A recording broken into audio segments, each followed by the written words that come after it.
adulthoods. So I'm not an oncologist. I don't deal specifically with brain tumors, but certainly many of the young people I work with have severe stress from chronic illness and from other things in their life. They often have chronic pain, chronic headaches, concussions, FASD or other brain injuries, and a lot of resulting mental health challenges like depression and anxiety. So I think what I'm going to be talking about today is not focused on brain tumors or on cancer per se, but I think there's going to be lessons here, I hope, that we can draw on and learn from each other. So I'm hoping that we can have some good conversation and learn from each other about that, because you guys are really the experts in what it's like to experience or have a family member experience brain tumors. So maybe we can discuss how we might be able to learn from each other. So today I'm going to be talking about mindfulness. And mindfulness is getting big. It's on the cover of Time magazine. It's a US congressman who's promoting it. We have Oprah Winfrey. And does anyone know who this man standing with Oprah Winfrey is? This is Jon Kabat-Zinn. He is the founder of the mindfulness movement in the West. He's a scientist from the University of Massachusetts, and he created mindfulness-based stress reduction, or MBSR, which was really the foundation for a lot of the other mindfulness-based interventions that we use in healthcare and in mental health. So I kind of feel like once you've made it on Oprah, you're big, you're mainstream. So who here has heard about mindfulness before hearing about today's conference? Okay, so about half of us. So that's a big change, because when I used to give these talks about 5 years ago, there might be just a handful of people in the audience raising their hands. So things are changing, and for me, it's very hopeful. And I want to tell you a little bit about how I got into mindfulness. So this Buddhist monk right here on the right-hand side of your screen, his name is Thich Nhat Hanh. He is a Buddhist monk from Vietnam who became well known during the 1960s and 70s for something called engaged Buddhism. So he was learning meditation and mindfulness in the temples in Vietnam, drawing on a tradition that's thousands of years old. And at the same time, he was seeing Vietnam being torn apart by war, bombs falling, people dying, villages being destroyed. And he thought, you know, mindfulness is not just for the temple. It's not just for the monastery, but it has to be for all the people. And it has to be relevant to bring into the world to help heal and transform the pain and suffering that the real world is experiencing. So he called this engaged Buddhism. And I've really learned a lot from him. This is me with my father and Thich Nhat Hanh in 1999. And I consider this the most important part of my medical training. This was just before I started medical school. And up to this point, I had heard about mindfulness. I had read about it. I'd even written papers about it, but I didn't really understand what it meant. For me, before the retreat, mindfulness was an idea. It was a concept. It sounded cool. I thought I understood it, but actually living mindfulness for 3 weeks, my first retreat was 3 weeks long, every day, really helped me to see that mindfulness is not really an idea. It's not a philosophy, and it's not even a religion. It's a way of being. It's a way of going through life. And it's a very concrete and specific, practical way of practicing that I could use in my everyday life. So from that point on, it's made a profound impact on me, both as a healer, as the kind of person I want to be when I'm working with people in pain, people with illness. And it's also made a huge difference for me as a human being. It's really helped me to get through some difficult times in my life, difficult times in my medical training, some tremendously stressful events that I've gone through. And it's also just helped me to enjoy life more and to be more grateful and more appreciative for the things I do have. So we're going to start today by actually doing a mindfulness practice. Sometimes I say talking about mindfulness without experiencing it is a little bit like going to a restaurant and reading the menu, but not tasting the food. So I'm going to invite you to taste the food of mindfulness with me. This is a calligraphy by Thich Nhat Hanh. It says, breathe and smile. And this really encapsulates what mindfulness is in 2 words. Breathing is a wonderful gift.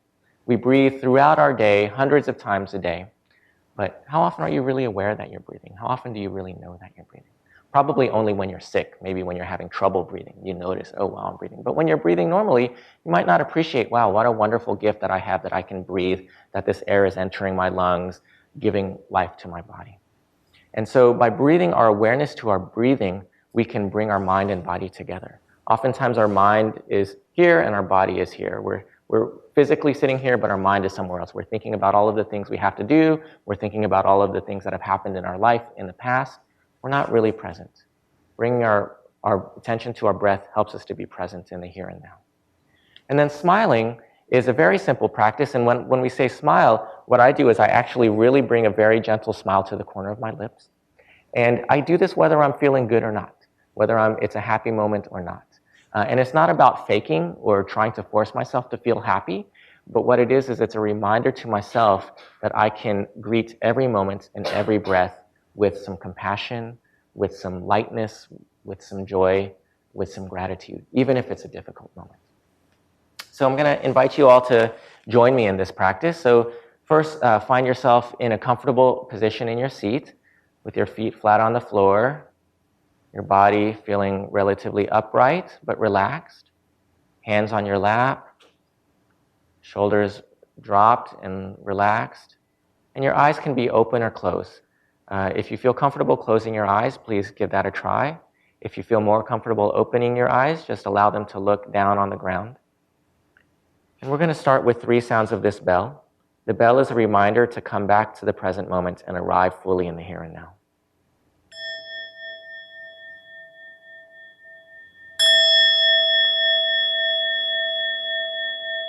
Just listening to the bell, being fully present with the sound.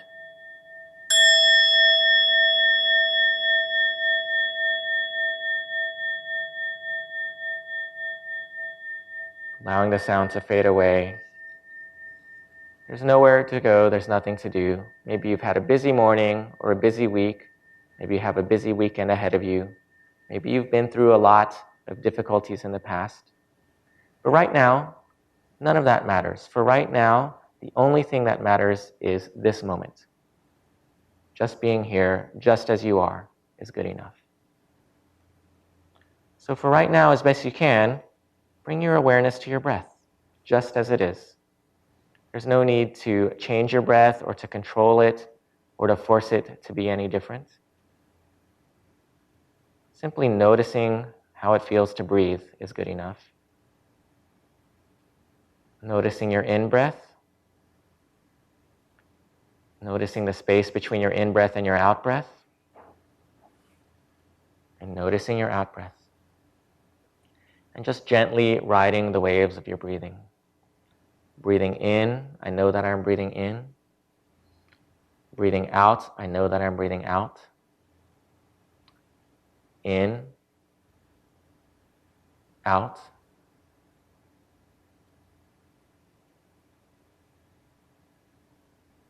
Noticing if your mind is wandering off. Noticing if you're thinking about other things already. There's no need to judge yourself. There's no need to think that something is wrong or that you're not doing it correctly. Simply noticing when your mind wanders off and being aware that your mind is wandering off is a moment of awareness and mindfulness.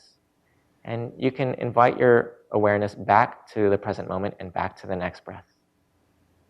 Breathing in, I know that I'm breathing in. Breathing out, I know that I'm breathing out.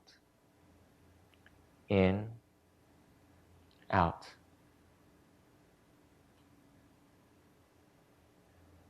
And inviting a gentle smile to this moment, perhaps bringing a little bit of a smile to the corner of your lips. Breathing in, I know that I'm breathing in. Breathing out, I smile. Without forcing anything, without expecting anything. Simply noticing what happens with a sense of curiosity and kindness. Breathing, smiling.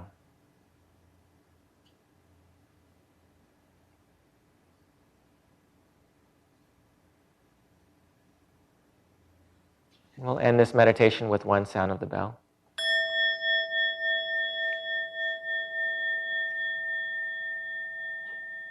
All right, you can open your eyes if they were closed.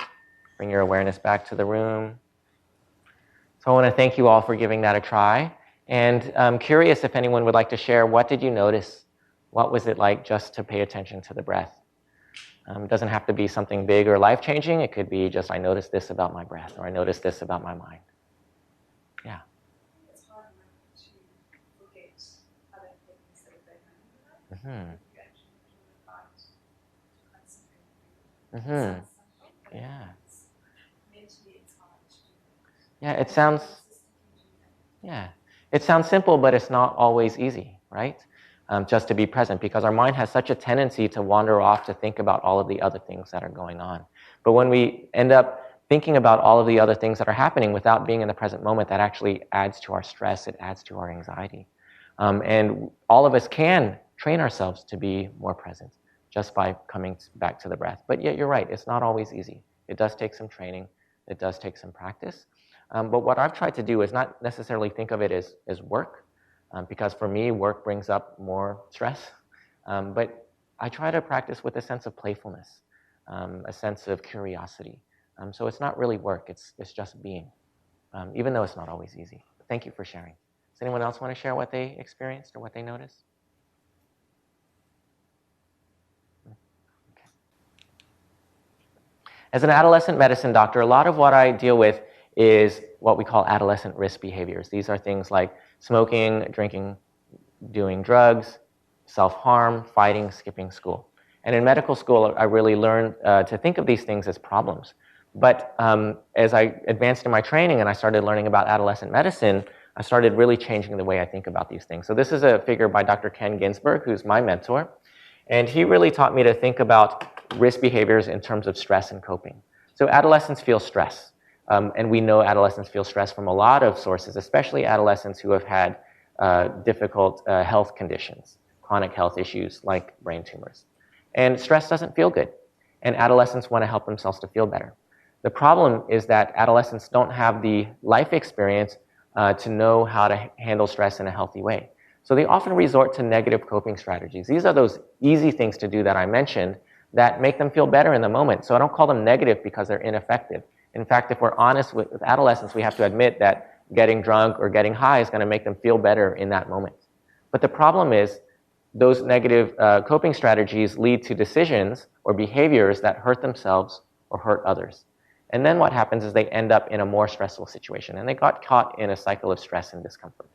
So what we can do as adults is guide adolescents towards positive coping strategies that lead to relief and that don't lead to more stress. And so this is really the foundation of my work in adolescent medicine, and mindfulness is one of the most powerful positive coping strategies that I know that I've been sharing with teenagers.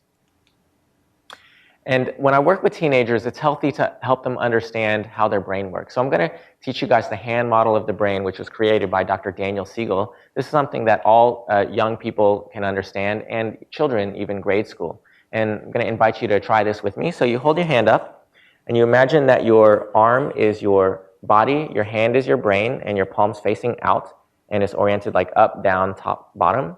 If you put your finger in your palm, you can imagine that this is the middle part of your brain. And I call this the lizard brain. Reason is because it's not a very smart part of the brain. This is the area of the brain responsible for the fight, flight, or freeze response, the stress response, difficult emotions like anger, frustration, anxiety, depression.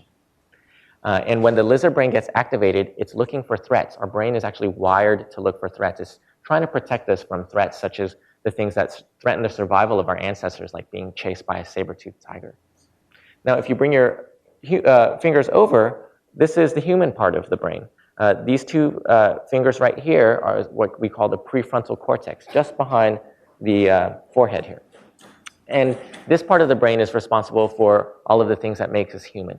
Seeing a situation clearly, responding wisely, regulating our emotions, acting with compassion. Now, what happens with teenagers is that when they get stressed out, especially if they haven't eaten or slept well the day before, their lizard brain gets activated, it overwhelms their human brain, they can lose their mind and flip their lid, and all of a sudden they're saying or doing things that hurt themselves or hurt other people. Has that ever happened to anyone here in this room? Yeah, it's a very human experience. It's not just a teen experience. So that's the bad news. The good news is that they can learn to bring their human brains back online because it hasn't gone anywhere. They can learn to reactivate it by noticing, oh, my lizard brain is activated, I'm stressed out, I'm going to step out of this situation, I'm going to take a breath, reactivate my human brain, then I can see what's happening more clearly and make a wiser decision. We can all learn how to do this, but this is especially important for adolescents. And this is why, because adolescents' brains are not fully developed yet. And these MRIs show the brain development from age 5 to 20, and actually goes well beyond. And what we see from these is that the prefrontal cortex, this blue part right here, is the last part of the brain to develop. And the prefrontal cortex doesn't actually fully develop until the mid-20s. So adolescents, they have a strong lizard brain, but the human brain is not quite developed yet. So it's like a car with a very strong engine, but the brakes are weak. And so we, as adults, we need to help adolescents develop their human brain, develop the connections between the human brain and the lizard brain, because the human brain's job is to regulate the lizard brain. But we also have to be understanding that when they lose control, this is why. It's their lizard brain's fault. It's not that this is a bad kid. So how can mindfulness help? There's many definitions of mindfulness. I'm going to share with you a few. This is how Jon Kabat-Zinn defines it. Paying attention in a particular way, on purpose, in the present moment, and non-judgmentally. So it has 4 components: attention, intention, presence, and non-judgment.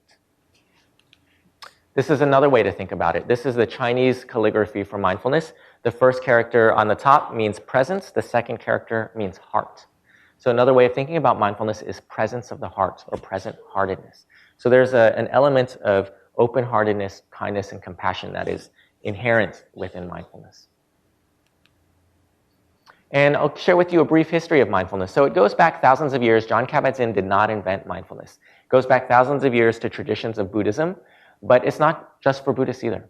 Mindfulness, or something like it, exists in cultures throughout the world and wisdom traditions throughout the world. So you don't need to be a Buddhist to practice mindfulness, although the Buddhists have developed very specific and formal training methods to help us be mindful. And then in 1979, Jon Kabat-Zinn developed mindfulness-based stress reduction, which is now available in clinics throughout the world. It's an 8-week mindfulness course. He took the elements from Buddhism and made it medical and made it appropriate for people of all religions and backgrounds. And then in the early 2000s, there was mindfulness-based cognitive therapy, or MBCT, so an adaptation of mindfulness specifically for dealing with depression and anxiety. And in the last 5 years, we've had a real explosion. It's like an alphabet soup of different mindfulness-based interventions for parenting, for substance use, mindfulness in schools, mindfulness for children and youth, mindfulness hitting the mainstream. So we're really in kind of a new wave of mindfulness in the West. So it's quite a historic moment, I think.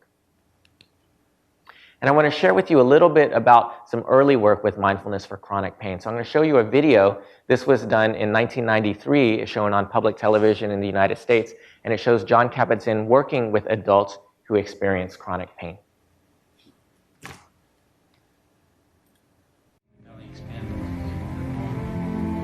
When I focus on my breathing, I feel the breath moving into my body and out of my body. It's a feeling. It's not thinking about breathing or what breathing is doing. It's just feeling the breath. Then I ask myself to stay on the breath, to ride the waves, much as if I was lying on a rubber raft on the ocean and the waves would take me up and the waves would take me down. And I'm just feeling the lifting and the falling away, the lifting and the falling away, relaxing, feeling the body sinking into the mat. It helps stabilize and calm the thinking process itself, so that you just give the mind one thing to do, like just ride the waves of the in-breath, ride the waves of the out-breath. There's nothing magical about that, is there? And being in touch with your breathing literally through your belly, and actually feeling that movement.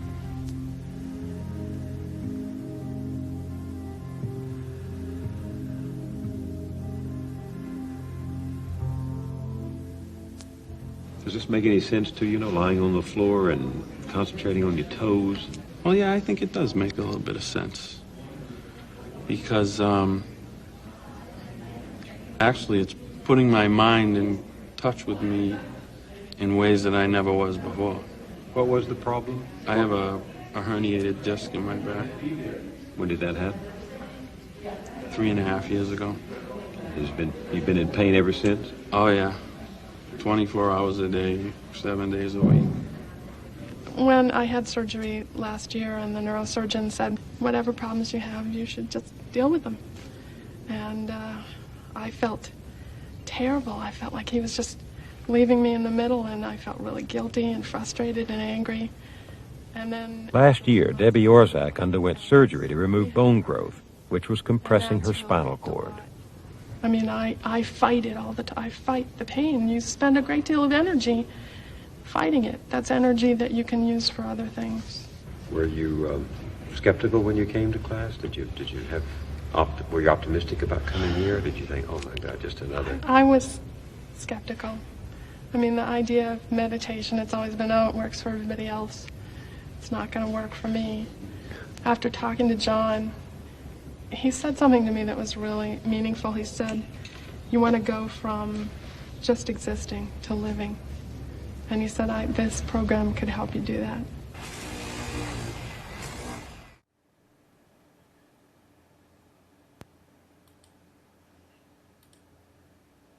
So I've had a lot of young people I work with chronic pain, and they feel they've been told, just deal with it. Medications haven't helped or have had a limited effect. They just have ongoing chronic pain. What to do? So there's nothing we can do, just deal with it. That's the message that they hear. And, but they're not taught how to deal with it. And so mindfulness, as you've seen in the video, is a very specific, concrete tool that can show people how to deal with it.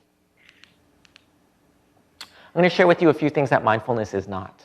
Mindfulness is not a religion. It does have historical Buddhist roots, but it's for anyone of any religion or no religion at all, because it doesn't ask you to believe anything or to not believe anything. It just asks you to pay attention to your own present moment experience. It's not about relaxing or feeling good all the time or seeking bliss. So on that cover of Time magazine, there's this woman who just looks radiating bliss, right? Everything's perfect. But mindfulness is not always about that. Mindfulness is about being present with difficulties too, with pain, with depression, with anxiety, but learning how to heal from that and learning how to transform our relationship with that so we're free from those things, even if we're still experiencing pain or difficulties. It's not about emptying our mind or stopping our thinking. And today we heard that our mind's often thinking about whatever is going on in our life. Mindfulness isn't about stopping or blocking those thoughts, but it's about noticing where your thoughts are and then coming back to the present moment so that way you're not so dominated by those thoughts. But the mind is always going to be thinking. That's what the mind does. It's not a cure-all. It's not a fix for everything. It's not a quick magic pill. But it can help in a lot of different situations where there's stress and difficulty. It's not selfish. It's not just paying attention to yourself and blocking out everything else. Mindfulness, as I learned from Thich Nhat Hanh, can also be used to engage the world in a way that's more healing, more compassionate, and bringing that compassion to the world. And it's not a substitute for addressing social determinants of health. So I work with a lot of young people who experience poverty, racism, discrimination, and violence. And mindfulness can help those young people to be resilient in the face of those challenges. But I also feel a responsibility as an adult to improve the social conditions that those young people grow up in. It's not enough to say, here's a skill to deal with all of those problems. But we also have to address those problems too. Now, I want to share with you just a little bit about the science behind mindfulness. This graph shows the number of scientific publications in the scientific literature from 1980 to 2014. And what we can see here is from the 80s to the 2000s, there were really just a handful of studies. And then in the mid-2000s, it started to explode. And by 2014, there were about 535 scientific studies on mindfulness. So the scientific evidence for this is growing every day. And this graph shows what we know from the science of mindfulness. And the bigger the words, the more the evidence for mindfulness. So we know that mindfulness helps with cognitive function. So it helps with our concentration. We know that it helps with emotions. It helps reduce anxiety, stress, and depression. We know that it helps with social interactions. It helps people act with greater empathy and compassion. And we know that it has some physical benefits too. It helps with heart health, it helps with immune health, and it also alters brain structure and functioning. So mindfulness has a profound impact on the brain. And it also changes the way the brain perceives the body by reducing pain sensitivity. So mindfulness is not just a mind practice or a mental practice, but it's actually a mind-body practice because the mind and the body are so intimately connected. And I'm just going to show you one study about mindfulness in the brain. In this study in Boston, the researchers took about 30 adults and took them through an 8-week mindfulness-based stress reduction course. And they scanned their brains before and after. And this little red dot here is the amygdala, which is that part of the lizard brain that I showed you earlier. The amygdala is the stress center of the brain. And when people experience chronic stress, the amygdala gets bigger. And when they went through this mindfulness course, their amygdalas actually shrank. So this was really profound evidence that mindfulness practice, a repeated intentional training, can change the structure of the brain. It's like brain surgery without the surgery. So I want to share with you a little bit about mindfulness for teens. Most of the work in mindfulness in the last 40 years has been with adults, but in the last 5 or 10 years, we're really entering a new era of working with teenagers, which is what I do. So I'm going to show you another video. This is by the Kelty Mental Health Center, and this is a video of teenagers sharing in their own words what mindfulness means to them and how it affects their life. And it's 3 minutes long because teenagers, when they were working on this video, they said, teenagers are not going to watch a video if it's longer than 3 minutes, so we kept it really short. Before I tried mindfulness, I felt threatened all the time. Really disillusioned with life. Confused. Tired. Stressed. Frustrated. Scattered all over the place. Overwhelmed. Anxiety over the future. Worried. It was kind of taking over my life.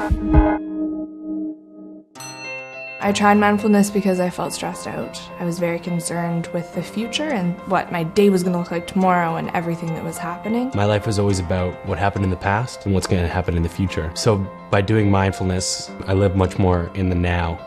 It is just a different approach to life. We all experience difficult challenges in our life, like stress, pain, and depression.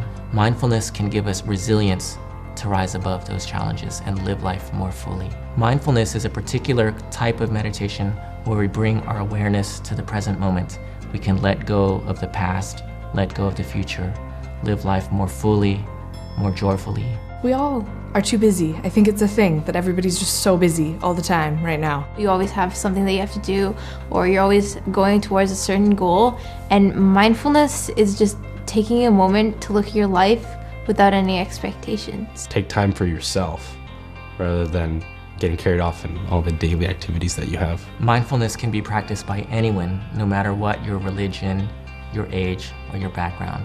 We don't have to wait until we have time to do like a formal sitting meditation to practice mindfulness. We can bring that same mindful awareness to any activity that we're doing through our daily lives. So walking can be a meditation.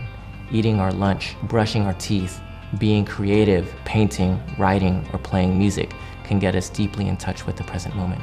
Mindfulness is available anytime, anywhere. It's a tool and skill that you can use for the rest of your life, and it's easy through simple daily or not daily exercises. I mean, it just keeps us all just calm and present, and I think that that's healthy for anybody. It can be beneficial for everyone, and you just have to go in with an open mind and take everything slowly instead of trying to get through life quickly and do as much as I can and as fast as I can do it.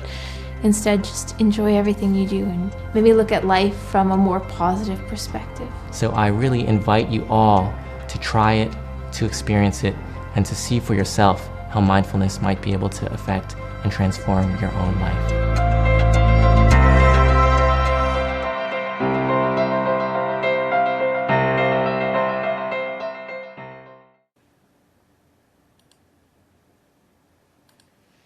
You can show that video to any young people in your life. Here's the website. I'll also show you another website where you can get this video too. Or if you don't remember, just Google Kelty Mindfulness, Kelty with a K. It was the Kelty Mental Health Resource Center that created this video with me. In terms of scientific evidence for mindfulness for teenagers, we're not quite there yet. We're not as far along as we are with adults. There's about 50 peer-reviewed scientific studies looking into mindfulness for teens. And the evidence is promising, but it's very preliminary right now. So we don't have conclusive proof. But so far, it looks like mindfulness can help teens with their attention, with concentration, with academic performance, even teenagers with ADHD. It can help with their emotional regulation, help them with managing stress, depression, and anxiety. It can help them have more pro-social behaviors like empathy and compassion, both at school as well as at home. It can help with sleep, and a lot of teenagers I work with have difficulty sleeping. It might have some benefit for their medical health. It might reduce their risk behaviors such as fighting and substance use, and it can help them manage chronic illness such as pain and HIV. So it's very promising, but we're still in the early days. Here at Children's Hospital, we've created an 8-week course called MARS-A, Mindful Awareness and Resilience Skills for Adolescents. I created this with Dr. Jake Locke, who's this guy right here. It's this child and adolescent psychiatrist who also has a a long-standing personal mindfulness practice. And this is for adolescents with different kinds of chronic illness, including chronic pain and anxiety and depression. And it's been phenomenally successful so far. We've been doing this for about 4 years. We also have a dream to create a MARS course specifically for adolescents with cancer or cancer survivors. We haven't done that yet. I'm working with Andrea Johnson, who's one of the oncology social workers, and really hopeful that we can get this off the ground in the next year or two. And so I'm going to share with you a little bit about what we teach the teenagers in Mars A. Mindfulness can help us to live life more gratefully. When we are in autopilot, we're just kind of going through our daily life, going through the motions, our minds are somewhere else. We miss the things that are already here in our life that we can be grateful for, such as the blue sky, the sound of the birds. And so when we are fully present, we notice the little things and the big things. And by noticing what's happening in the present moment's really the only moment we have to be alive. So if we miss it, we're really missing life. But if we can be fully present, we can appreciate the things that are already there for us to be grateful for. And that can help us to live life with more joy. Mindfulness includes formal meditations. This is what we did at the beginning, where we take time, 5 minutes or 10 minutes or 30 minutes, just to meditate, just to be mindful. This can be done sitting still. It can be done standing, moving, lying down, walking. So there's many different ways of practicing formal meditation. But it's a training. It's a training to help our brain be more present. Thich Nhat Hanh said, peace is every step. And what this means is that we don't have to wait until we have 5, 10, or 30 minutes to practice meditation. But we can bring that same mindful awareness into our daily life, into whatever it is we're doing. For example, walking to the bus stop, driving to school. In my case, in working in the hospital, walking from one part of the hospital to another, I'll bring mindfulness to each step, aware that I'm stepping, feeling my feet, feeling my toes, feeling my breath, maybe syncing my breath, so I'll do 2 or 3 or 4 steps with each breath, and letting go of all of the difficulties that I've had that day. So that way, by the time I arrive with the next patient to see, I'm really present for them. I'm not thinking about the last patient. I'm not thinking about the patients I have ahead of me, but I'm really there just for them. And that really makes a difference in our relationship. John Kabat-Zinn said, you can't fight the waves, but you can learn to surf. Sometimes when we're going through a hard time, it feels like we're just being hit by waves, one after another. Here's a problem, here's another problem, here's another problem. But when you're in the ocean and waves are coming at you, what happens if you try to fight those waves? You drown. Yeah, you can't fight the waves. The waves are going to come whether you fight them or not. The more you fight, the more likely you are to drown. So from the point of view of mindfulness, maybe we can handle those waves in a different way. Maybe we can ride the waves or surf the waves, one wave at a time, one moment at a time, one breath at a time. As the lady in the video said, we waste a lot of energy fighting. Fighting that's ineffective and that just makes us more stressed, more tense, more in pain. With mindfulness, we can stop fighting and just be present with what is. So we teach teenagers that suffering equals pain times resistance. This is a little bit of a weird idea because usually we're used to thinking of pain and suffering as the same thing. But when we really pay close attention to our lives, we may realize pain and suffering are not exactly the same thing. Can you guys think of times in your life where you have been in pain, but you didn't suffer? Yeah? Any examples of that?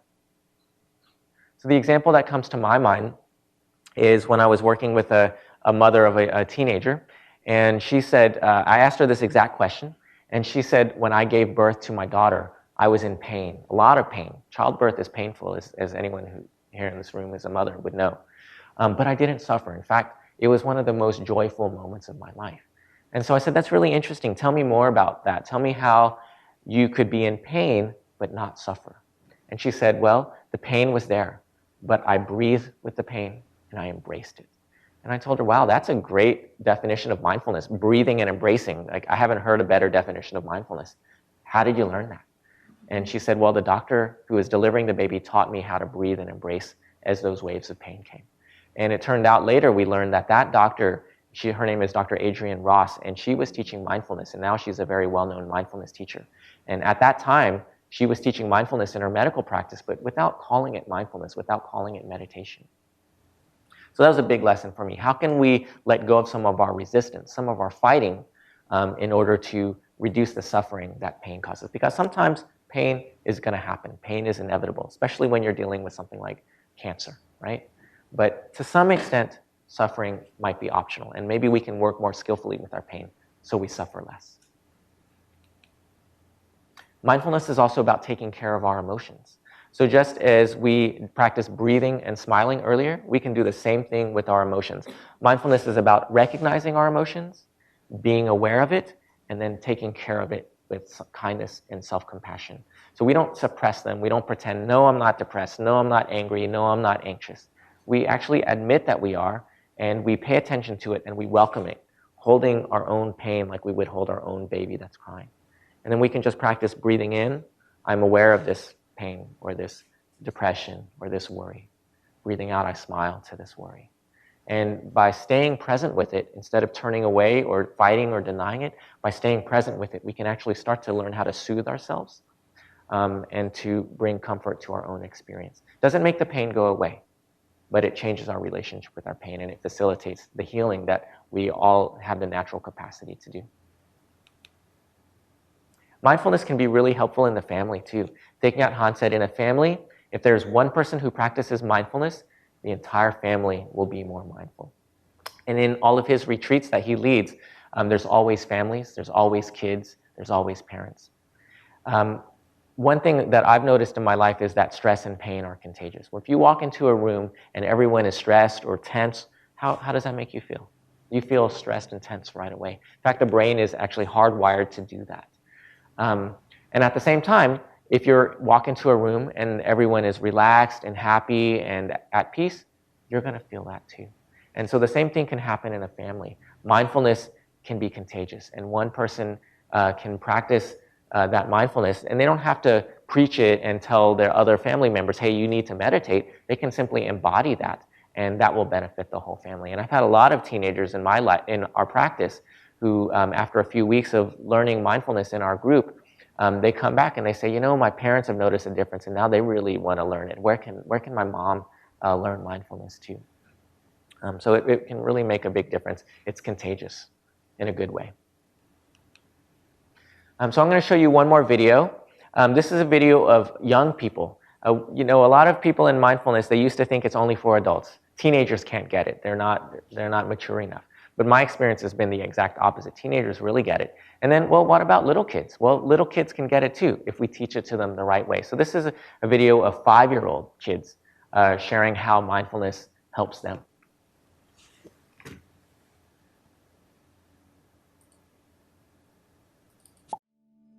I get really mad when my brother hits me a lot. I don't like it when you say you don't want to play with me. When I'm mad, my brain can get a headache and it can start hurting. Your blood keeps pumping because you're like really mad. And you start to get sweaty because you're getting really, really mad. And then when you start getting really mad, you turn red. When your body can't really control yourself, mad just takes over your body. I just get out of control. It's kind of like if you had a jar and then the jar would be your brain and then you put glitter in the jar and that would be how you would feel like. If you shook up the jar and the glitter went everywhere, that would be how your mind looks. And it's like spinning around and then you don't have any time to think. And you sometimes punch stuff and people when you don't really mean it. When I get angry, I feel it in my heart. I really don't like when I get angry. The amygdala really reacts, but the prefrontal cortex tries to keep it down. When I feel like I want to, get really angry and yell, I just sometimes, take deep breaths. First you find a place where you can be alone, then you find some way to relax and calm down. When I need to calm down, I take deep breaths. I breathe in through my nose. Sometimes I close my eyes or just take deep breaths. It's coming down, it's not moving. It's slowing down and then it stops. And the heart pumps slow and then it goes into your brain. It's like all the sparkles are at the bottom of your brain. My brain slows down and then I feel more calm and then I'm ready to speak to that person.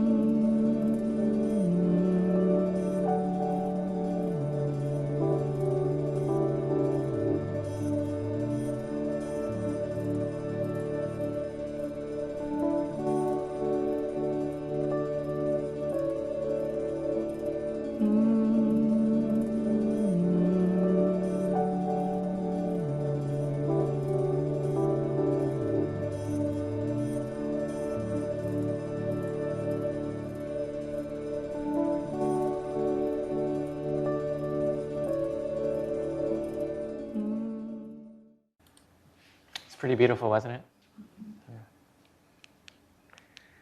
Yeah. Okay, I'm going to close this portion of the talk just by sharing some resources for those of you who'd like to learn more. First of all, this is my book, The Mindful Teen.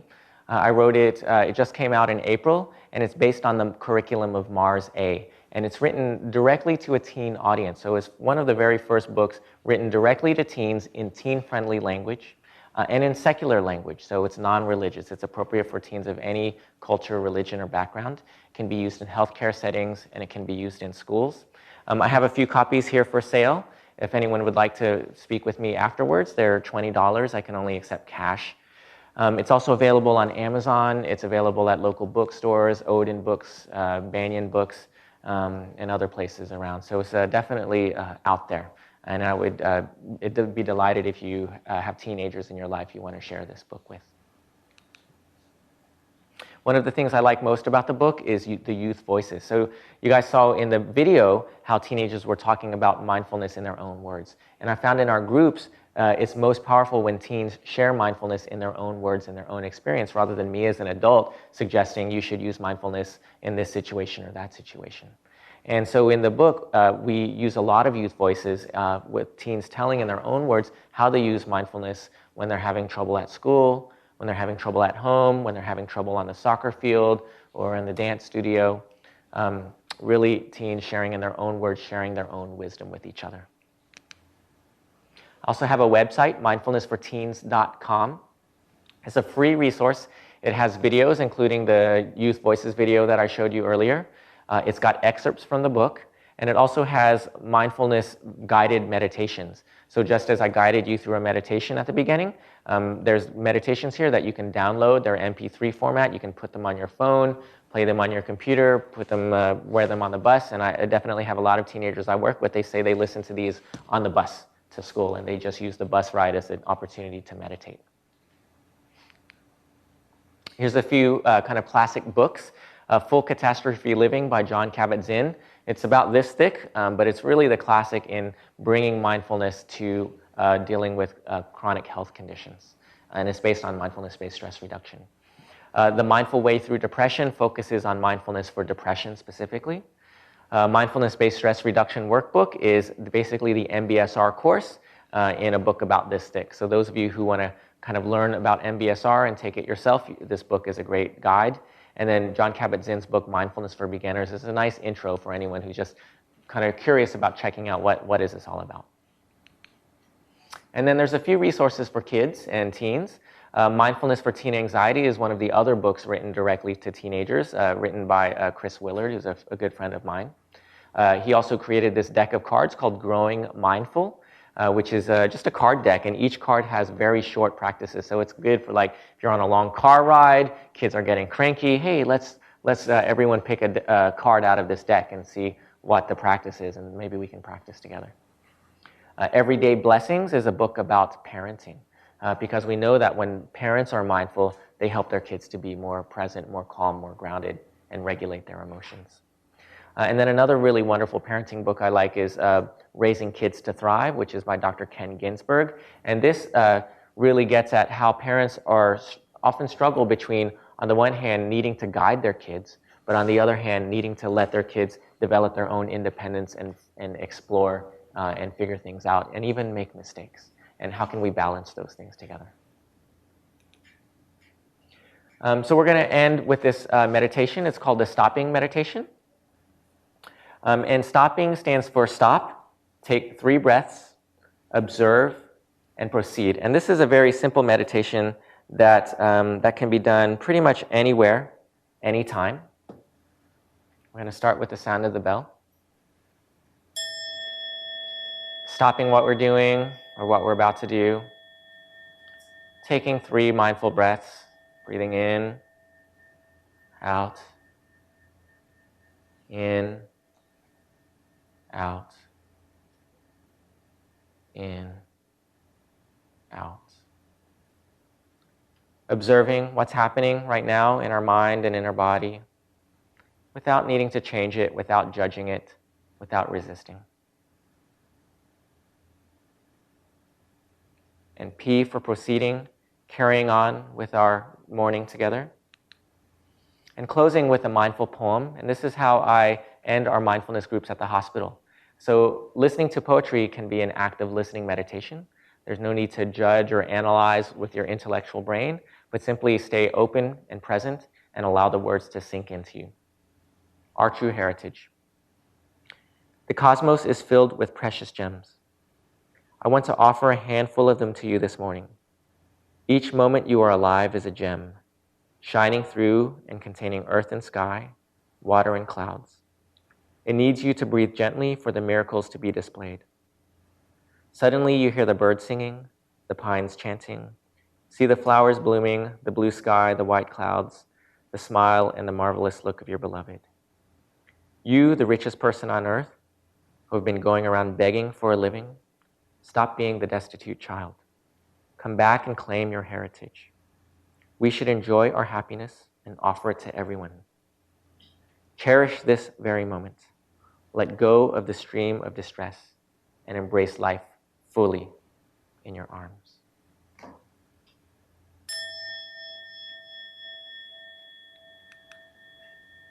Okay, thank you all.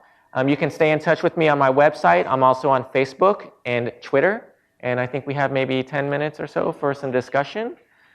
So if you have any questions, love to hear from you. And also if you have any comments, like how might this be useful in the context that you're working in or living in your lives and in your families. We'd really love to have a conversation.